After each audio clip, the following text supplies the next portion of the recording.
GT. ದೇವೇಗೌಡರು ಮೂಡಾದಲ್ಲಿ ಒಬ್ಬರು ಸದಸ್ಯರಾಗಿದ್ದಾರೆ. ಅವರ ಸತ್ಯ ಏನು ಅಂತ ಗೊತ್ತಿದೆ. ಅದಕ್ಕೋಸ್ಕರನೇ ಅವರು ಬೇರೆ ಪಕ್ಷದಲ್ಲಿ ಇದ್ಕೊಂಡು ಸತ್ಯವನ್ನು ನುಡಿತಕ್ಕಂಥ ಪ್ರಯತ್ನವನ್ನ ಮಾಡಿದ್ದಾರೆ. ಅದಕ್ಕೆ ನಾವು ಸತ್ಯಮೇವ ಜಯತೆ ಅಂತ ಕರೆಯುವುದು. ಸತ್ಯಕ್ಕೆ ಯಾವಾಗಲೂ ಜಯ ದೊರೀತದೆ. ಅದಕ್ಕೆ ನಾನು ಅನೇಕ ಸಾರಿ ಹೇಳಿದ್ದೀನಿ, ನಿಮ್ಮೆಲ್ಲರ ಆಶೀರ್ವಾದ, ಈ ರಾಜ್ಯದ ಜನರ ಆಶೀರ್ವಾದ ಈ ಸರ್ಕಾರದ ಮೇಲೆ, ಸಿದ್ದರಾಮಯ್ಯನ ಮೇಲೆ ಇರೋವರೆಗೆ ಯಾರು ಕೂಡ ಏನು ಮಾಡಲಿಕ್ಕೆ ಸಾಧ್ಯ ಇಲ್ಲ.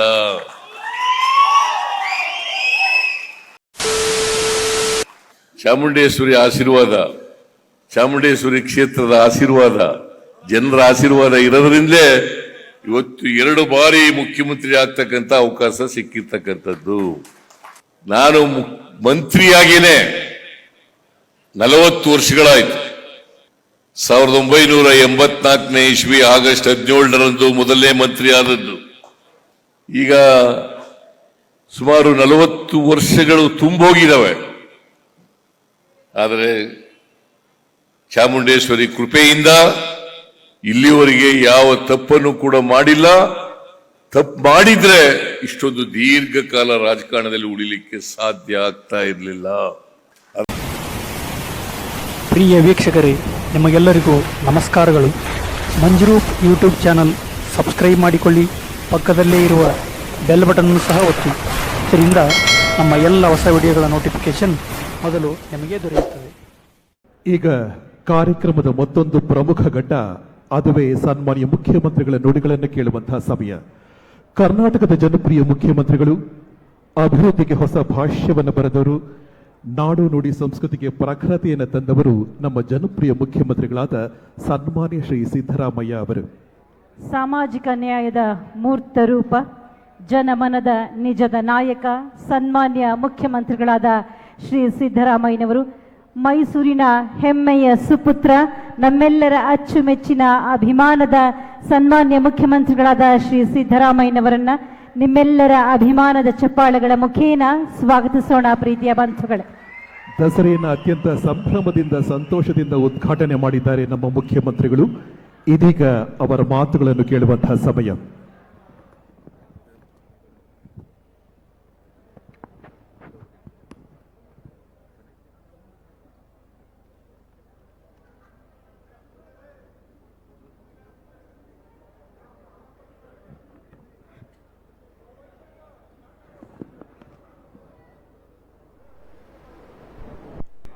ಹಂಪನಾಗದವರು ಕರ್ನಾಟಕ ಕಂಡಂಥ ಒಬ್ಬ ಅಪರೂಪದ ಸಾಹಿತಿ ಅಂತಕ್ಕಂಥ ಮಾತುಗಳನ್ನು ಹೇಳಿ ಅವರಿಂದ ಇವತ್ತು ವಿದ್ಯುಕ್ತವಾಗಿ ದಸರಾ ಮಹೋತ್ಸವ ಉದ್ಘಾಟನೆ ಆಗಿದೆ. ಅವ್ರ ಮಾತಿನಲ್ಲಿ ಹೇಳಿದ್ರು, ಬಹಳ ಮೌಲ್ಯಯುತವಾದಂಥ ಭಾಷಣ ಮಾಡಿದ್ದೀರಿ. ಈ ರಾಜ್ಯಕ್ಕೆ, ಈ ದೇಶಕ್ಕೆ, ಜಗತ್ತಿಗೆ ಬೇಕಾದಂಥ ವಿಚಾರಗಳು ಪ್ರಸ್ತುತ ಪರಿಸ್ಥಿತಿನಲ್ಲಿ ಯಾವ ಅಗತ್ಯತೆಗಳು ಬೇಕಾಗಿದ್ದಾವೆ, ಏನನ್ನ ಮಾಡಬೇಕಾಗಿದೆ, ಅದಕ್ಕೆ ಚಾಮುಂಡೇಶ್ವರಿ ದೇವಿಯ ಆಶೀರ್ವಾದವನ್ನು ಬೇಡಿರ್ತಕ್ಕಂಥದ್ದು ಬಹಳ ಸೂಕ್ತವಾಗಿದೆ ಅಂತೇಳಿ ನಾನು ಭಾವಿಸ್ಕೊಂಡಿದ್ದೇನೆ. ಅವರು ಹೇಳಿದ್ರು ಒಂದು ಮಾತನ್ನ, ಬಹಳ ಪ್ರಜಾಪ್ರಭುತ್ವ ವ್ಯವಸ್ಥೆಯಲ್ಲಿ ಚುನಾಯಿತ ಸರ್ಕಾರಗಳನ್ನು ಅದನ್ನು ವಾಮ ಮಾರ್ಗದಿಂದ ಕಿತ್ತಾಕ್ತಕ್ಕಂಥದ್ದು ಇದೆಯಲ್ಲ, ಅದು ಪ್ರಜಾಪ್ರಭುತ್ವ ವಿರೋಧಿ ಅಂತಕ್ಕಂಥ ಮಾತುಗಳನ್ನು ಹೇಳಿದ್ದಾರೆ. ಇದು ಬಹಳ ಪ್ರಸ್ತುತವಾಗಿದೆ ಅಂತಕ್ಕಂಥ ಮಾತುಗಳನ್ನು ಈ ಸಂದರ್ಭದಲ್ಲಿ ಹೇಳಲಿಕ್ಕೆ ಬಯಸ್ತಾ ಇದ್ದೀನಿ. ಯಾರೇ ಆಗಲಿ ಪ್ರಜಾಪ್ರಭುತ್ವದಲ್ಲಿ ನಂಬಿಕೆ ಇಟ್ಕೊಂಡಿರ್ತಕ್ಕಂಥವ್ರು, ಪ್ರಜಾಪ್ರಭುತ್ವದಲ್ಲಿ ಅದು ಮುಂದುವರಿಬೇಕು, ಅದು ಇನ್ನೂ ಬಲಗೊಳ್ಳಬೇಕು ಅಂತಕ್ಕಂಥ ಮಾತುಗಳನ್ನು ಹೇಳ್ತಕ್ಕಂಥ ಯಾರೇ ಆದರೂ ಕೂಡ ಚುನಾಯಿತ, ಈಗ ಜನರ ಆಶೀರ್ವಾದದಿಂದ ನಾವು 136 ಸ್ಥಾನ ಗೆದ್ದಿದ್ದೀವಿ. ಜನರ ಆಶೀರ್ವಾದ, 5 ವರ್ಷ ಇರಿ ಅಂತ ಹೇಳಿದ್ದಾರೆ, 5 ವರ್ಷ ಈ ರಾಜ್ಯದ ಅಭಿವೃದ್ಧಿ ಮಾಡಿ ಅಂತ ಹೇಳಿದ್ದಾರೆ.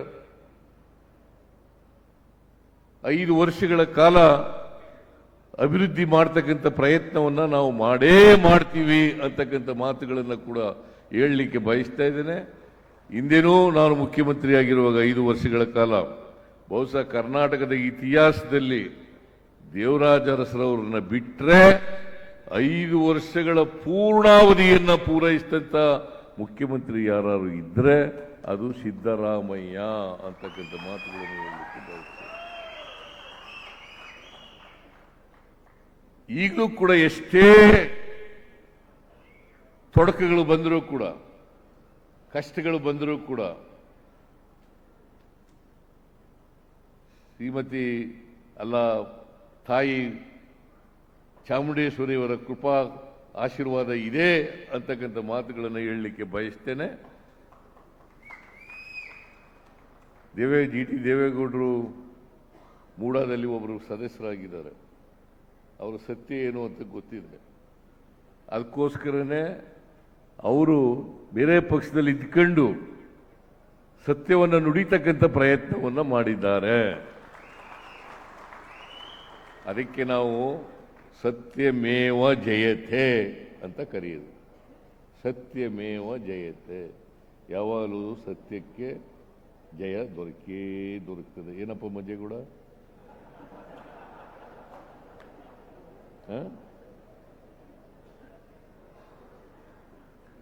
ಸತ್ಯಕ್ಕೆ ಯಾವಾಗಲೂ ಜಯ ದೊರೀತದೆ.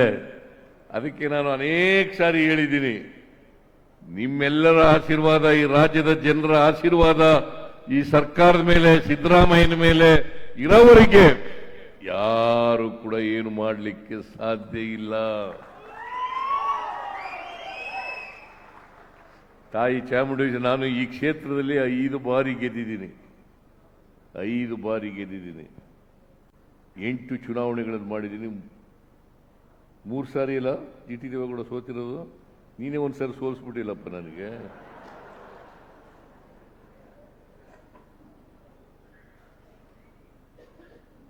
ಅದು ನನ್ನ ಕೈಯಾರೆ ಸೋತಿರ್ತಕ್ಕಂಥದ್ದು. ಅದೇನೇ ಇರಲಿ, ನಾನು ಅದರ ಬಗ್ಗೆ ವ್ಯಾಖ್ಯಾನ ಮಾಡಕ್ಕೆ ಹೋಗಲ್ಲ.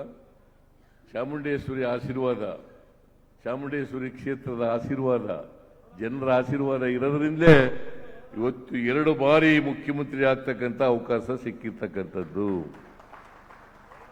ಇದನ್ನ ವರ್ಣಾದಲ್ಲಿ 3 ಬಾರಿ ಗೆದ್ದಿದ್ದೀನಿ. ಬಾದಾಮಿನಲ್ಲಿ ಒಮ್ಮೆ ಗೆದ್ದಿದ್ದೀನಿ. ಬಾದಾಮಿ ಕ್ಷೇತ್ರದಲ್ಲಿ ಅಲ್ಲಿ ಹೋಗಿ 1 ಸಾರಿ ಗೆದ್ದಿದ್ದೀನಿ. 3 ಸಾರಿ ವರ್ಣಾದಲ್ಲಿ ಗೆದ್ದಿದ್ದೀನಿ. 5 ಬಾರಿ ಇಲ್ಲಿ ಚಾಮುಂಡೇಶ್ವರಿ ಗೆದ್ದಿದ್ದೀನಿ. ಒಟ್ಟು 9 ಚುನಾವಣೆಗಳಲ್ಲಿ ಗೆದ್ದಿದ್ದೇನೆ. ನಾನು ಮಂತ್ರಿಯಾಗೇನೆ 40 ವರ್ಷಗಳಾಯಿತು. 1984ನೇ ಇಸ್ವಿ ಆಗಸ್ಟ್ 17ರಂದು ಮೊದಲನೇ ಮಂತ್ರಿ ಆದದ್ದು. ಈಗ ಸುಮಾರು 40 ವರ್ಷಗಳು ತುಂಬೋಗಿದ್ದಾವೆ. ಆದರೆ ಚಾಮುಂಡೇಶ್ವರಿ ಕೃಪೆಯಿಂದ ಇಲ್ಲಿವರೆಗೆ ಯಾವ ತಪ್ಪನ್ನು ಕೂಡ ಮಾಡಿಲ್ಲ. ತಪ್ಪು ಮಾಡಿದ್ರೆ ಇಷ್ಟೊಂದು ದೀರ್ಘಕಾಲ ರಾಜಕಾರಣದಲ್ಲಿ ಉಳಿಲಿಕ್ಕೆ ಸಾಧ್ಯ ಆಗ್ತಾ ಇರಲಿಲ್ಲ.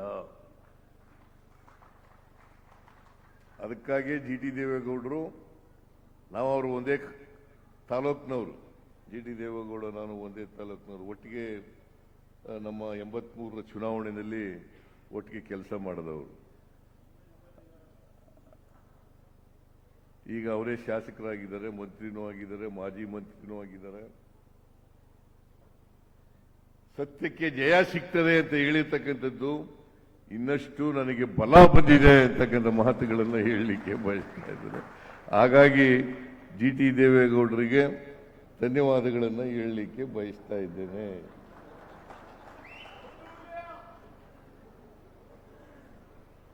ಮೈಸೂರಿನ ರಾಜಮಹರ್ಷಿ ನಾಲ್ವಡಿ ಕೃಷ್ಣರಾಜ ಒಡೆಯರು ಬಹಳಷ್ಟು ಅಭಿವೃದ್ಧಿ ಕೆಲಸಗಳನ್ನು ಮೈಸೂರು ರಾಜ್ಯಕ್ಕೆ ಮಾಡಿದ್ದಾರೆ. ಅವರನ್ನ ಈ ಸಂದರ್ಭದಲ್ಲಿ ಸ್ಮರಿಸಿಕೊಳ್ತಕ್ಕಂಥದ್ದು ಅತ್ಯಂತ ಸೂಕ್ತ ಅಂತೇಳಿ ನಾನು ಭಾವಿಸ್ಕೊಂಡಿದ್ದೇನೆ. ನಾನು ಮೊದಲನೇ ಬಾರಿ ಮುಖ್ಯಮಂತ್ರಿಯಾಗಿದ್ದಾಗ ಮೈಸೂರು ನಗರಕ್ಕೆ, ಕರ್ನಾಟಕ ರಾಜ್ಯಕ್ಕೆ ಅನೇಕ ಅಭಿವೃದ್ಧಿ ಕೆಲಸಗಳನ್ನು ಮಾಡಿದ್ದೇನೆ. ಈಗ ಮತ್ತೆ ಮುಖ್ಯಮಂತ್ರಿ ಆದಮೇಲೆ ಜನರ ಆಶೀರ್ವಾದದಿಂದ ಡಿ.ಕೆ. ಶಿವಕುಮಾರ್ ಅವರು ಹೇಳಿದ್ರು 2023 ವಿಧಾನಸಭಾ ಚುನಾವಣೆಗಿಂತ ಮುಂಚಿತವಾಗಿ ನಾನು ಡಿ.ಕೆ. ಶಿವಕುಮಾರ್ ಇಬ್ಬರು ಕೂಡ ಬಂದಿದ್ದು. ಅವರು ಅಧ್ಯಕ್ಷರಾಗಿ, ನಾನು ಲೀಡರ್ ಆಫ್ ದಿ ಅಪೋಸಿಷನ್ ಆಗಿ ಬಂದು ಚಾಮುಂಡೇಶ್ವರಿಗೆ ಪೂಜೆ ಮಾಡಿ ನಾವು 5 ಗ್ಯಾರಂಟಿಗಳನ್ನ ಜಾರಿ ಮಾಡ್ತಕ್ಕಂಥ ಶಕ್ತಿ ಕೊಡಮ್ಮ, ನಿಮ್ಮ ಅನುಗ್ರಹ ಇರಲಿ ಅಂತೇಳಿ ಚಾಮುಂಡೇಶ್ವರಿಗೆ ನಾವು ಪೂಜೆಯನ್ನು ಮಾಡಿದ್ದೇವೆ. ನಾವು ಅಧಿಕಾರಕ್ಕೆ ಬಂದ ತಕ್ಷಣ 8 ತಿಂಗಳಲ್ಲಿ ಎಲ್ಲ 5 ಗ್ಯಾರಂಟಿ ಯೋಜನೆಗಳನ್ನು ಕೂಡ ಜಾರಿ ಮಾಡಿದ್ದೇವೆ. ಇದಕ್ಕೆ ಚಾಮುಂಡೇಶ್ವರಿ ದೇವಿ ಕೊಟ್ಟಂತ ಶಕ್ತಿ ಅಂತಕ್ಕಂಥದ್ದನ್ನು ನಾನು ಮರೀಲಿಕ್ಕೆ ಸಾಧ್ಯ ಇಲ್ಲ.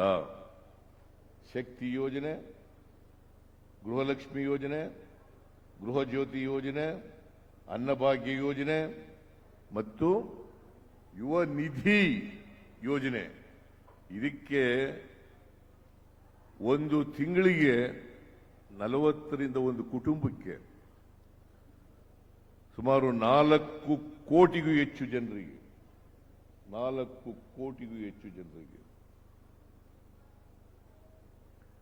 ಪ್ರತಿ ಕುಟುಂಬಕ್ಕೆ ಒಂದು ತಿಂಗಳಿಗೆ 40ರಿಂದ 50 ಸಾವಿರ ರೂಪಾಯಿ, ವರ್ಷಕ್ಕೆ 4ರಿಂದ 5 ಸಾವಿರ ರೂಪಾಯಿ ಒಂದು ತಿಂಗಳಿಗೆ, ವರ್ಷಕ್ಕೆ 40ರಿಂದ 50 ಸಾವಿರ ರೂಪಾಯಿ ಸಿಗ್ತಾ ಇದೆಯಲ್ಲ. ಇವತ್ತು ಪ್ರತಿ ವರ್ಷ 56 ಕೋಟಿ ರೂಪಾಯಿಗಳನ್ನು ಖರ್ಚು ಮಾಡ್ತಾ ಇದ್ದೀವಲ್ಲ. ಇದು ನಾವು ತಾಯಿ ಚಾಮುಂಡೇಶ್ವರಿಗೆ ಕೊಟ್ಟಿದ್ದಂತ ಮಾತನ್ನ ಇವತ್ತು ನಾನು ಮತ್ತು ಡಿ.ಕೆ. ಶಿವಕುಮಾರ್ ಮತ್ತು ನಮ್ಮ ಎಲ್ಲ ಮಂತ್ರಿಮಂಡಲ ಇದನ್ನ ಜಾರಿ ಮಾಡತಕ್ಕಂಥ ಪ್ರಯತ್ನವನ್ನ ಮಾಡಿದ್ದೇವೆ. ಇವತ್ತೆಲ್ಲ ಖುಷಿಯಾಗಿದ್ದಾರೆ. 1,21,00,000 ಕುಟುಂಬ, 1,21,00,000 ಕುಟುಂಬ, ಅಲ್ಲಿನ ಆ ಕುಟುಂಬದ ಯಜಮಾನಿ 2,000 ರೂಪಾಯಿ ತಿಂಗಳಿಗೆ ಪಡಿತಾ ಇದ್ದಾರೆ. 1,60,00,000 ಕುಟುಂಬ 200 ಯೂನಿಟ್ ವರೆಗೆ ಫ್ರೀ. ಬಿಲ್ ಕಟ್ಟಾಗಿಲ್ಲ. ಬಹುತೇಕ ಎಲ್ಲ ಬಡವರು ಕೂಡ ಇದರಲ್ಲಿ ಬರ್ತಾರೆ.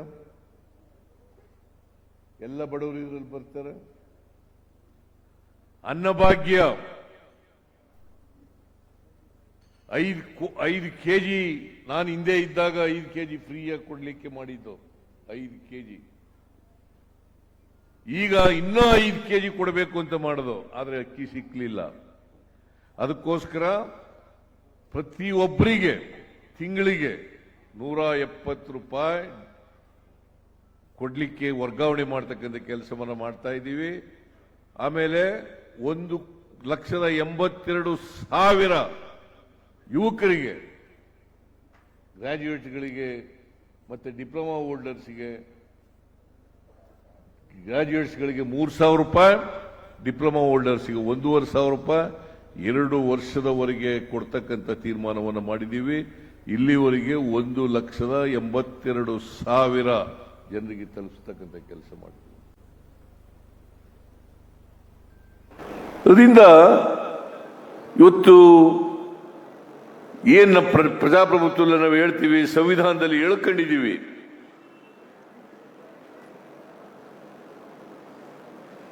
ಯಾರು ದುರ್ಬಲರಿದ್ದಾರೆ, ಯಾರು ಅವಕಾಶಗಳಿಂದ ವಂಚಿತರಾಗಿದ್ದಾರೆ, ಆ ಜನರಿಗೆ ಆರ್ಥಿಕವಾಗಿ, ಸಾಮಾಜಿಕವಾಗಿ ಶಕ್ತಿ ತುಂಬತಕ್ಕಂಥ ಕೆಲಸವನ್ನು ಮಾಡ್ತಾ ಇದ್ದೀವಿ. ಬರೀ ಭಾಷಣಗಳಿಂದ, ಮಾತುಗಳಿಂದ ರಂಗುರಂಗಿನ ಮಾತುಗಳನ್ನು ಆಡಿ ಜನರ ಹೊಟ್ಟೆ ತುಂಬಿಸಲಿಕ್ಕೆ ಸಾಧ್ಯ ಆಗೋದಿಲ್ಲ. ಕಾರ್ಯಕ್ರಮಗಳ ಮೂಲಕ ಅವರಿಗೆ ಆರ್ಥಿಕ ಸಾಮಾಜಿಕ ಯೋಜನೆಗಳನ್ನ ಕೊಡೋದ್ರ ಮೂಲಕ ಅವರಿಗೆ ಶಕ್ತಿ ತುಂಬಿದಾಗ ಮಾತ್ರ ಸಾರ್ಥಕ ಆಗ್ತದೆ, ಚಾಮುಂಡೇಶ್ವರಿಗೆ ಪೂಜೆ ಮಾಡೋದಕ್ಕೆ ಸಾರ್ಥಕ ಆಗ್ತದೆ ಅಂತಕ್ಕಂಥ ಮಾತುಗಳನ್ನು ಹೇಳಲಿಕ್ಕೆ ಬಯಸ್ತಾ ಇದ್ದೆ. ನೀವೆಲ್ಲ ಬಹಳ ಜನ ಫಲಾನುಭವಿಗಳಿದ್ದಾರೆ. ಅವರೆಲ್ಲ ದಿನನಿತ್ಯ ನನಗೆ ಹೇಳ್ತಾರೆ, ಯಾವ ಕಾರಣಕ್ಕೂ ಹೆದರ್ಕಬೇಡಿ ಸ್ವಾಮಿ, ನಾವು ನಿಮ್ ಜೊತೆ ಇದ್ದೀವಿ, ಯಾವ ಕಾರಣಕ್ಕೂ ಹೆದರ್ಕಬೇಡಿ, ನಿಮ್ ಜೊತೆ ಇದ್ದೀವಿ. ನನಗೆ ನಂಬಿಕೆ ಇದೆ, ನ್ಯಾಯಾಲಯಗಳಲ್ಲಿ ನಂಬಿಕೆ ಇದೆ. ನಾವು ಆತ್ಮಸಾಕ್ಷಿಗೆ ಅನುಗುಣವಾಗಿ ನಡ್ಕೊಳ್ತಕ್ಕಂಥ ಪ್ರಯತ್ನವನ್ನು ಮಾಡ್ತಾ ಇದ್ದೀವಿ. ಅದಕ್ಕೆ ನಿನ್ನೆ ಮಹಾತ್ಮ ಗಾಂಧೀಜಿ ಜಯಂತಿ, ಆ ಜಯಂತಿ ದಿನ ಹೇಳಿದೆ ನಾನು, ಮಹಾತ್ಮ ಗಾಂಧೀಜಿಯವರು ಉಲ್ಲೇಖ ಮಾಡಿದ್ದಂತ ಒಂದು ವಾಕ್ಯವನ್ನ ಹೇಳಿದೆ. ಏನಪ್ಪ ಅದು ಅಂತಂದ್ರೆ, ಈ ಆತ್ಮಸಾಕ್ಷಿ ನ್ಯಾಯಾಲಯ ಇದೆಯಲ್ಲ, ಇವು ಎಲ್ಲ ನ್ಯಾಯಾಲಯಗಳಿಗಿಂತ ಮಿಗಿಲಾದದು ಅಂತಕ್ಕಂಥ ಮಾತುಗಳನ್ನ ಬಾಬಾ ಇವರು ಮಹಾತ್ಮ ಗಾಂಧೀಜಿ, ರಾಷ್ಟ್ರಪಿತ ಮಹಾತ್ಮ ಗಾಂಧೀಜಿ ಹೇಳಿರ್ತಕ್ಕಂಥ ಮಾತುಗಳು, ಅದನ್ನು ಹೇಳಿದೆ. ಅದರಿಂದ ನ್ಯಾಯಾಲಯಗಳಲ್ಲಿ ನಂಬಿಕೆ, ನಾನು ಆತ್ಮಸಾಕ್ಷಿಗೆ ಅನುಗುಣವಾಗಿ ಮಾಡಿದ್ದೇನೆ ಅಂತಕ್ಕಂಥ ವಿಶ್ವಾಸ, ದೃಢ ನಂಬಿಕೆ. ಅದರಿಂದ ಸತ್ಯಕ್ಕೆ ಯಾವಾಗಲೂ ಕೂಡ ಜಯ ಸಿಗ್ತದೆ ಅಂತಕ್ಕಂಥ ಮಾತುಗಳನ್ನು ಹೇಳಲಿಕ್ಕೆ ಬಯಸ್ತಾ ಇದ್ದೇನೆ. ನಿಮ್ಮ ಆಶೀರ್ವಾದ ಇರೋವರಿಗೆ, ಚಾಮುಂಡೇಶ್ವರಿ ತಾಯಿಯ ಆಶೀರ್ವಾದ ಇರೋವರಿಗೆ ನಾನು ಈ ಜನರ ಸೇವೆಯನ್ನು ಮಾಡ್ತಕ್ಕಂಥ ಕೆಲಸವನ್ನ, ನಮ್ಮ ಸರ್ಕಾರ ಜನರ ಸೇವೆಯನ್ನು ಮಾಡ್ತಕ್ಕಂಥ ಕೆಲಸವನ್ನ ನಾವು ಮುಂದುವರಿಸ್ತೇವೆ ಅಂತಕ್ಕಂಥ ಮಾತುಗಳನ್ನು ಹೇಳಿ, ಚಾಮುಂಡೇಶ್ವರಿ ತಾಯಿ ನಮ್ಮೆಲ್ಲರಿಗೂ ಕೂಡ ಆ ಶಕ್ತಿಯನ್ನು ಕೊಡಲಿ, ಈ ನಾಡಿನ ಜನತೆಗೆ ಸುಖ ಸಂತೋಷಗಳನ್ನು ಕೊಡಲಿ ಅಂತ ಹೇಳಿ. ಯಾಕಂತಂದ್ರೆ ನಾವೆಲ್ಲರೂ ಕೂಡ ಮನುಷ್ಯರಾಗಬೇಕು. ನಮ್ಮ ಸಂವಿಧಾನ ಹೇಳಿರ್ತಕ್ಕಂಥದ್ದು ಮನುಷ್ಯರಾಗಬೇಕು. ನಾವು ಪರಸ್ಪರ ಪ್ರೀತಿಸಬೇಕೇ ಹೊರತು ಯಾರನ್ನು ದ್ವೇಷಿಸ್ತಕ್ಕಂಥ ಕೆಲಸವನ್ನು ಮಾಡಬಾರದು. ದ್ವೇಷ ಯಾವುದೇ ಧರ್ಮದಲ್ಲಿ, ಯಾವುದೇ ದೇವರು ಹೇಳಲಿಕ್ಕೆ ಸಾಧ್ಯ ಇಲ್ಲ. ಪರಸ್ಪರ ಪ್ರೀತಿಸಿ ಮನುಷ್ಯರಾಗಿ ಬಾಳಿ ಅಂತ ಎಲ್ಲ ಧರ್ಮಗಳು, ಎಲ್ಲ ದೇವರುಗಳು ಕೂಡ ಹೇಳ್ತಕ್ಕಂಥ ಮಾತುಗಳು. ಅದರಲ್ಲಿ ವಿಶ್ವಾಸ, ಪ್ರೀತಿಯನ್ನು ಇಟ್ಕೊಂಡಿರ್ತಕ್ಕಂಥದ್ದು. ಅದಕ್ಕೋಸ್ಕರ ನಮ್ಮೆಲ್ಲರಿಗೂ ಕೂಡ ಇನ್ನೊಂದು ವರ್ಷದವರೆಗೆ ಉತ್ತಮವಾದಂಥ ಕೆಲಸ ಮಾಡ್ತಕ್ಕಂಥ ಶಕ್ತಿ ಕೊಡಲಿ, ಜನರ ಸೇವೆ ಮಾಡ್ತಕ್ಕಂಥ ಶಕ್ತಿ ಕೊಡಲಿ ಅಂತೇಳಿ ಪ್ರಾರ್ಥಿಸಿ, ಈ ವರ್ಷದ ದಸರಾ ಮಹೋತ್ಸವದ ಶುಭಾಶಯಗಳನ್ನು ಮತ್ತೊಮ್ಮೆ ನಾಡಿನ ಜನತೆಗೆ, ನಿಮ್ಮೆಲ್ಲರಿಗೂ ಕೂಡ ತಿಳಿಸಿ ನನ್ನ ಮಾತುಗಳನ್ನು ಮುಗಿಸ್ತೇನೆ. ಜೈ ಹಿಂದ್, ಜೈ ಕರ್ನಾಟಕ, ಜೈ ಚಾಮುಂಡೇಶ್ವರಿ ದೇವಿ.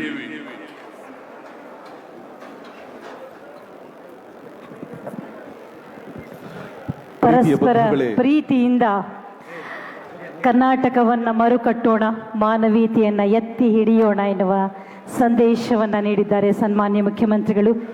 ಸತ್ಯಕ್ಕೆ ಜಯವಾಗಲಿ, ಸತ್ಯಮೇವ ಜಯತೆ ಎನ್ನುವ ಅಭಿಮತವನ್ನ ವ್ಯಕ್ತಪಡಿಸಿದ್ದಾರೆ. ದಸರೆಯ ಸಂಭ್ರಮಕ್ಕೆ ಮತ್ತಷ್ಟು ಮೆರುಗು ನೀಡಿದ ಸನ್ಮಾನ್ಯ ಮುಖ್ಯಮಂತ್ರಿಗಳ ನುಡಿಗಾಗಿ ಧನ್ಯವಾದಗಳು.